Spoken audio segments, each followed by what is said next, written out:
Michael Barber thinking House of Scouts television. Did I say that right? Fantastic. We're going to move on to our next local fighter now. We've got former captain of the Olympics team, Tom Stalker. Incidentally, as I'm looking away from camera now, Tom Stalker's just walked through the door, and he's donning a pair of dark shades. And having flown in from Spain earlier this week, he's looking very, very cool, very relaxed, and it's time for him to show what he can do this weekend, because as he admitted yesterday at the press conference, he's lucky to have a contract with Frank Warren. 3 draws and a win. Right? 3 draws and a win in 12 months isn't ideal preparation for anybody. But now, Stalker's got that amateur pedigree behind him, and it's time for him to, to kick on and to start doing a bit as a pro. So you think with Tom, I mean, for me, I'm quite up on me now with the local fighters, you know what I mean? I focus on the Liverpool side of things now. When I talk to fans and people in my inner circle who don't really know much about boxing, I always talk about Tom Stalker. He was him, and he was always Joe Selkirk. Now obviously Joe's gone, but back onto Tom Stalker. He was always a fighter. When I watched him in the amateurs, he looked like he was going to be a world beater. And then when he's obviously made that transition over to the pro game, it looks like that difference moving over. He seemed to struggle to adapt. Now with what's gone on in the week with the Olympic decision to allow pro fighters to go into there, does that show the difference, how hard it is to make that transition from that level? It does, yeah, but to be honest with you, Scon, I want to give that decision the least amount of time I possibly can, because I know, but what I'm saying is I either have set a precedent that is a wrong precedent, of course, in allowing that. It's wrong, it's dangerous, and ultimately people can get hurt. People can get hurt anyway. That's the nature of the game. But allowing it's not even daft, because it's more serious than being daft. It's downright stupid, and I think the governing bodies, I mean the WBC have already come out and condemned it. The British Boxing Board of Control have released a statement against it. But I think it'll take everyone in unison to actually say no, we're not having it, before anything will get done.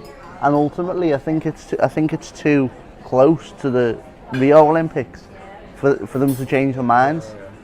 I don't know how much it'll affect the Rio Olympics really, with it being so close to like today's time frame. But in terms of the Olympic cycle in 4 years' time, I think we'll certainly see that adaptation being reversed, and it's wrong.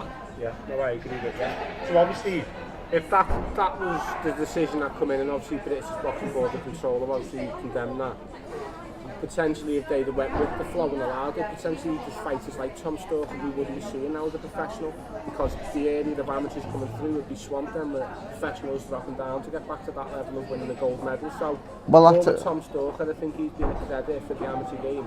Well, definitely, and that shows by Tom being selected as the Olympic captain, but unfortunately Tom hasn't had the rub of the green as a pro.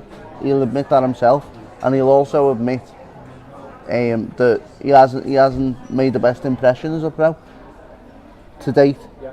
But on Saturday night, Tom's got a golden opportunity, and if Tom doesn't take the golden opportunity, I think he's got to consider his future within the sport. Because at the age of 31, he's not a spring chicken. He turned over late. He was 28 when he turned to the pro game, but ultimately 31, you've had 14 fights. What's your aim? Do you see Tom Stalker potentially winning titles though? Tom Stalker could win a British title, right? And we're spoiled now in the game, and we're so used to seeing world title fights every weekend, and we are.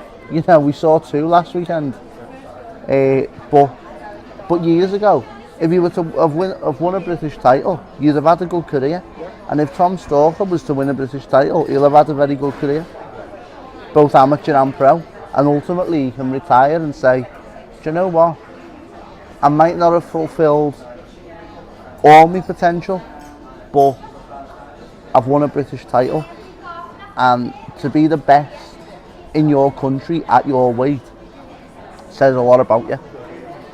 So do you think that's the level that Tom Stalker goes at the glass ceiling, so to speak, British level, or do you think he can go further? Well, I think Commonwealth, European, or do you think world level? I think British and Commonwealth is definitely something that Tom could achieve, definitely without any shadow of a doubt. I think European, we would have to see how he performed on that British level before we made the judgment as to whether he would be good enough to mix it with European class. But ultimately that's down to him and him alone.